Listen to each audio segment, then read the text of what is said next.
اکبر عبدی، بازیگر سینما، تلویزیون و تئاتر، در سن 66 سالگی دار فانی را وداع گفت. 1,000,000 تومان،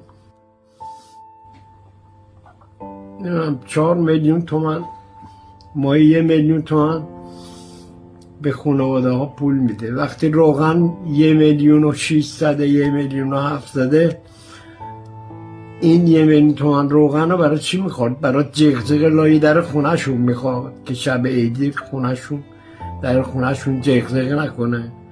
حالا 1,000,000 داشت، 1,000,000 خورده ای رو داشت، روغن خرید، باش چی بخره که با روغن درست کنه؟ این روغن فقط به درد همون لای جغجغ لای در میخوره.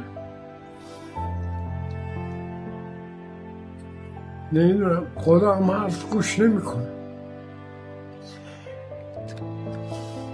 من با کسی حرفی ندارم، فقط از خدا میخوام کمک کنه، به هممون کمک کنه، به این وری به اون وری، به چپ به راست فرقی نمیکنه، به ایرانی کمک کنه، چه در ایران چه در خارج از ایران، به هممون کمک کنه.